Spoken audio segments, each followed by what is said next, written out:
Assalamualaikum warahmatullahi wabarakatuh. Hari ini kita ada PBL untuk perawatan luka modern dressing. Mohon disimak ya. Sebelum kita masuk ke arah tindakan perawatan luka, Ibu jelaskan dulu bahan-bahan yang biasa dipergunakan di perawatan luka modern atau dinamakan dengan modern dressing. Yang pertama, Yang pertama ini namanya adalah foam ya. Bentuknya seperti ini. Bahannya seperti foam. Ya, fungsinya ini untuk menyerap mikroorganisme. Jadi kalau misalnya lukanya banyak nanah atau pus, bisa ditutup untuk primer dressingnya dengan menggunakan foam ini. Kemudian ini adalah kalsium alginat. Ini produknya. Nah, kemudian ini bahannya seperti ini. Nah, ini bermanfaat kalau kita melakukan perawatan luka, misalnya pasiennya pada saat kita kaji lukanya banyak darah, untuk menghentikan pendarahan bisa kita menggunakan kalsium alginat. Kemudian yang kita pakai lagi ini adalah hidrokoloid. Ini nama produknya ya. Bentuknya seperti ini ya. Nih, nanti ini ditempel, ini terutama ditempel pada luka yang sudah bagus. Sudah mulai ada proses epitelisasi. Nah, untuk mendukung proses epitelisasi dan granulasi, boleh menggunakan hidrokoloid. Kemudian ini ada namanya adalah amor gel. Amor gel ini sama seperti hidrogel, fungsinya untuk menghidrasi luka. Jadi kalau misalnya luka yang kita temukan ternyata banyak jaringan nekrotik yang berwarna hitam, boleh dilakukan perawatan lukanya dengan amor gel. Ini fungsinya seperti hidrogel ya. Nah, ini meloderm. Nah, ini hidrogel ya, sama seperti ini. Ini fungsinya untuk merehidrasi luka. Kemudian ini ada sabun. Sabun untuk pencuci luka. Kalau misalnya di rumah tidak ada sabun pencuci luka, boleh menggunakan sabun mandi bayi yang gentle antiseptik ya. Ini sabunnya. Kemudian ini ada spray untuk antiseptik ya. Ini fungsinya untuk membersihkan luka. Jadi nanti kita semprotkan pada luka. Kemudian ini ada metcopagin. Metcopagin yang ada ini ada dua macam. Sebenarnya ada tiga. Ada metcopagin reguler ini untuk perawatan luka, berbagai jenis luka ya. Kemudian kalau yang gold ada di sininya gold ya, itu untuk yang luka infeksi yang banyak nanah atau pusnya. Sedangkan ini adalah metcopagin red, ini khusus untuk luka yang sudah mulai tumbuh granulasi. Nah, untuk mendukung proses granulasi boleh menggunakan metcopagin. Kemudian ini ada crepe bandage untuk membalut luka ya. Jadi kalau menggunakan ini nggak usah pakai perekat lagi, nggak usah pakai plester lagi. Ini kalau kita balutkan ini cukup kuat. Kemudian ini adalah perban elastin. Kemudian ini sebenarnya sama fungsinya seperti kasa, dia itu bisa menyerap nanah atau pus yang berlebihan, misalnya luka gangren, dia itu sampai banyak gitu foamnya juga sampai menyerap, karena kalau untuk perawatan modern dressing itu bisa 3 hari sekali. Nah, di atas hipapik misalnya luka sudah ditutup, supaya kalau ada rembesan lagi bisa terserap dengan baik, kita bisa menggunakan ini ya. Ini adalah alat-alat yang digunakan untuk perawatan luka modern dressing. Kalau ini adalah transparan film, ini untuk menutup luka dengan menggunakan transparan film. Nanti si pasien tersebut bisa mandi, bisa beraktivitas, tidak takut lukanya terkena air. Ibu pasien, mangga duduk di sini, kita mulai untuk perawatan luka. Assalamualaikum Ibu. Gimana kabarnya, keadaan Ibu sekarang? Tangannya sudah baikan. Ini tangannya Ibu nggak ditutup ya, padahal ini masih lukanya masih kurang bagus ya. Nanti saya bantu, saya bersihkan luka Ibu supaya nanti proses penyembuhan lukanya lebih cepat. Ibu gimana, siap untuk dilakukan perawatan luka? Ya.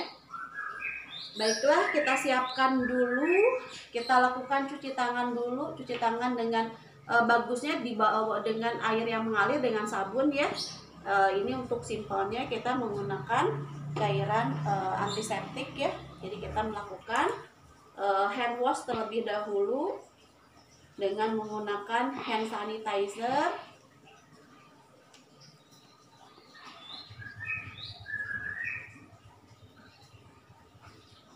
Ya, kita pakai sarung tangan. Kita jangan lupa menggunakan masker juga pada saat mau melakukan tindakan. Kita pakai masker ya, pasien pakai masker. Kita juga sebagai perawat yang akan melakukan perawatan lukanya jangan lupa menggunakan masker. Sarung tangan diharapkan ada 3 ya. 1 pada saat mencuci luka, kemudian pada saat pengkajian luka, dan pada saat kita lakukan dressing. Kita persiapkan dulu. Ini bagusnya menggunakan underpad. Kalau menggunakan perlak, sebaiknya si kainnya itu sudah disterilkan terlebih dahulu. Kita dekatkan bengkok, 1 bengkok buat sampah, 1 bengkok untuk alat ya. Kemudian kita cuci dulu lukanya. Kalau luka akut nggak usah dicuci dengan sabun, tapi kalau misalnya lukanya ini ceritanya adalah luka kronis, bisa kita lakukan proses pencucian terlebih dahulu. Ibu punten ya, kita akan mencuci luka dulu. Untuk cairan pembersihnya boleh menggunakan NaCl, boleh juga menggunakan seperti cairan rebusan daun jambu ya, itu juga sama bersifat antiseptik.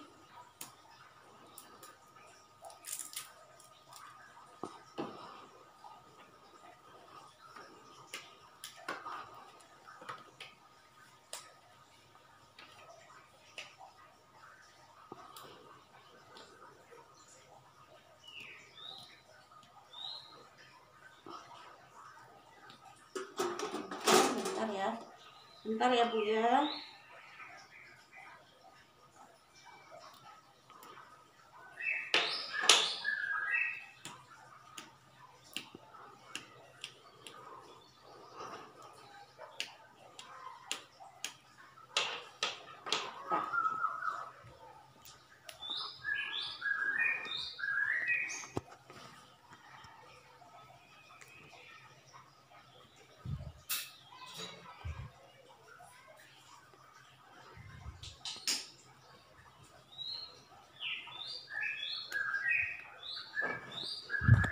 Kita cuci dulu, ambil dulu kasa pada saat kita akan mencuci.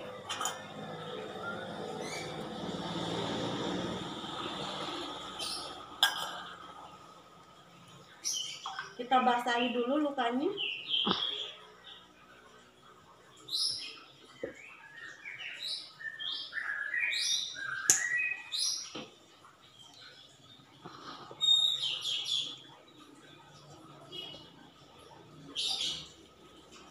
Ibu dibersihkan dulu ya.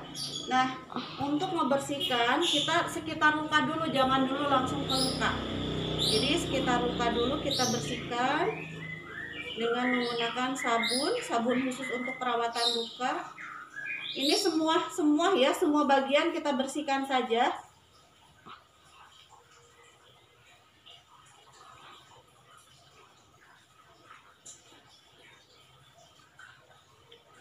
Kita bersihkan dulu.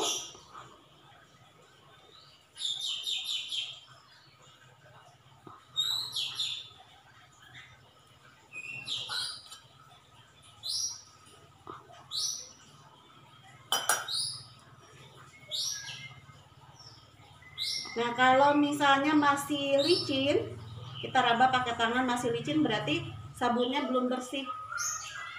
Kita bersihkan dulu.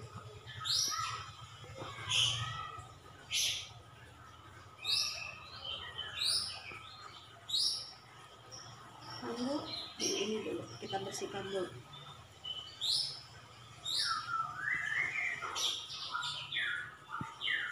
Nah, kalau sekitar luka sudah Kalau sekitar luka sudah bersih, baru kita maju untuk membersihkan di area sekitar lukanya. Nah, sekarang kita maju membersihkan area sekitar lukanya.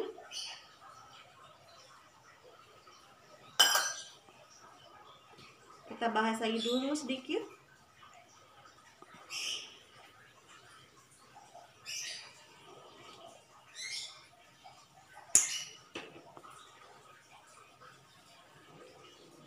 Biar berbusa dulu, baru kita bersihkan ke ini. Ceritanya lukanya ya, ini lukanya itu ternyata hampir seluruhnya itu adalah jaringan nekrotik, sehingga kita upayakan si jaringan nekrotik tersebut terlepas dulu.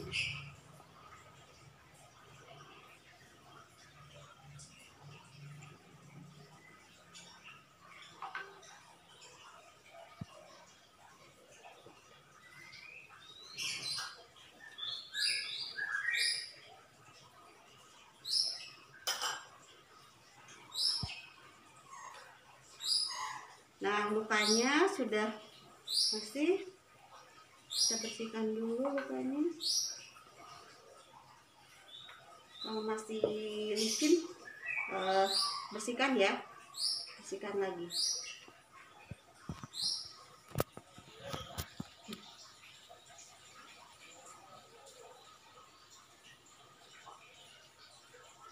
Lukanya sudah, teknik untuk pencucian luka sudah selesai.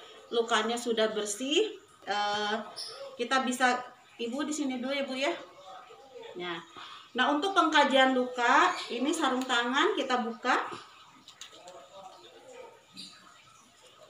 Kita cuci tangan lagi dengan hand sanitizer.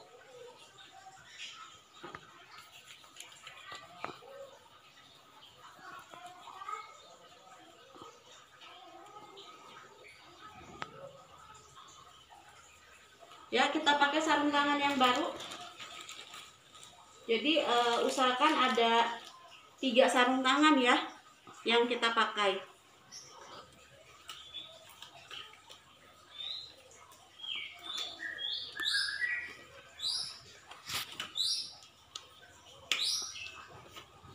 Nah, kita lihat ternyata kita lakukan pengkajian, kita lakukan pengukuran.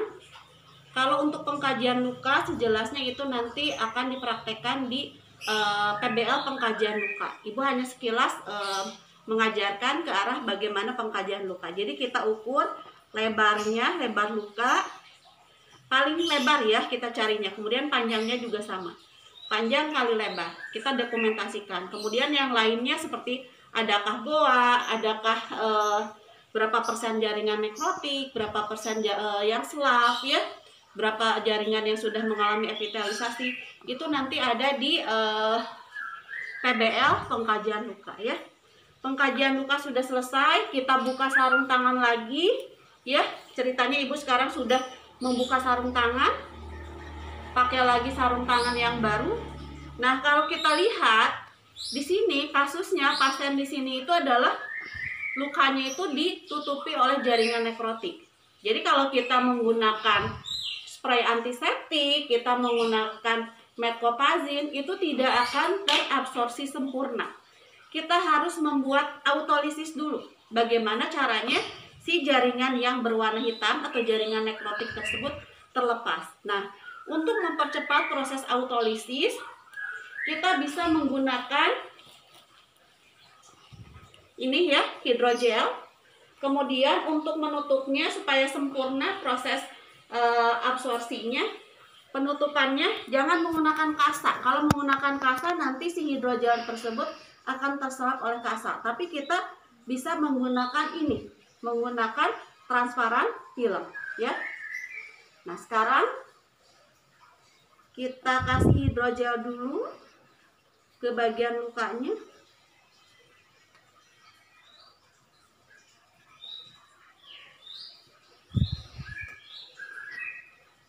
Ya, Ibu maaf, sini Bu lihat. Saya kasih dulu hidrogel Bu ya di lukanya.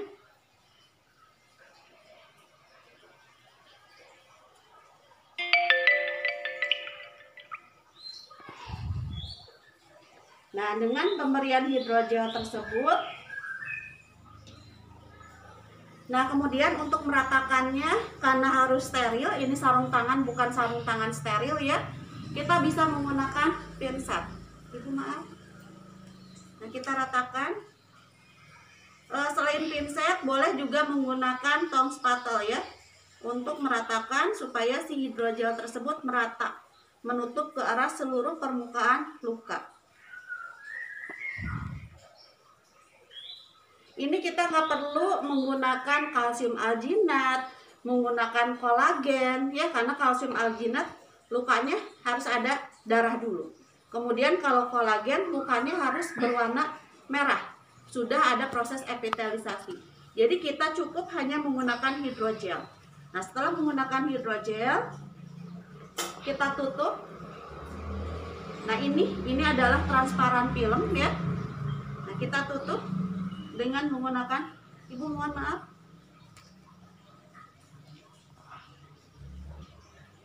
tangannya Bu.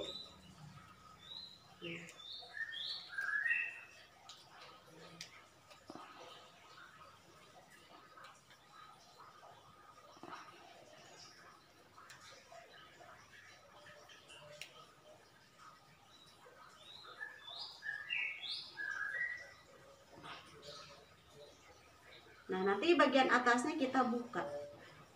Kita yakinkan dulu supaya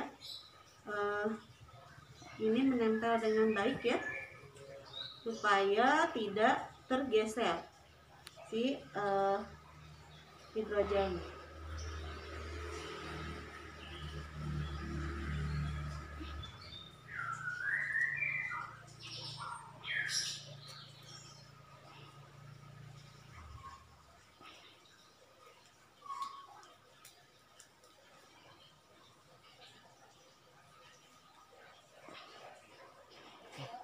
Nah, ya.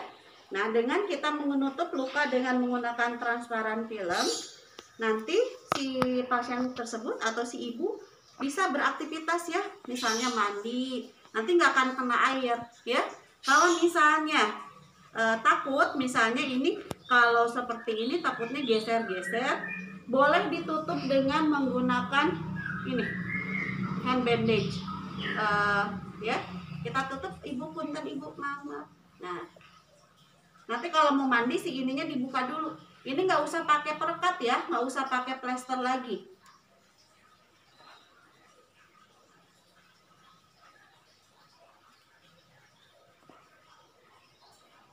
Ibu kekencengan nggak Bu?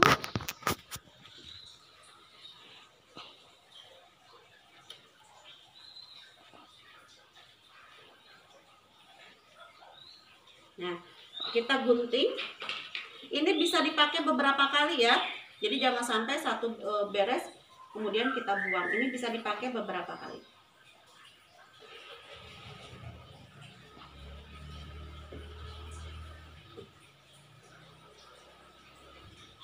Nyaman Ibu, nggak kekencengan ininya balutannya.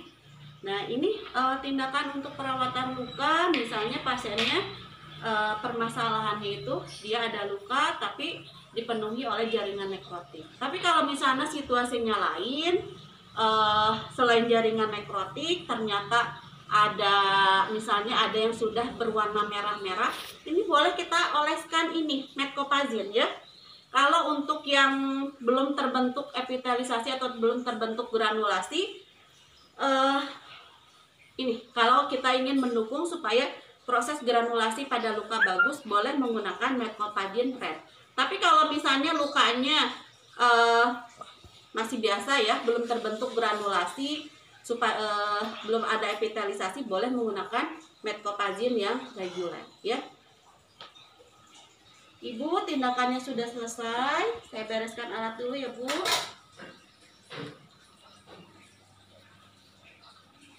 Boleh tutup video.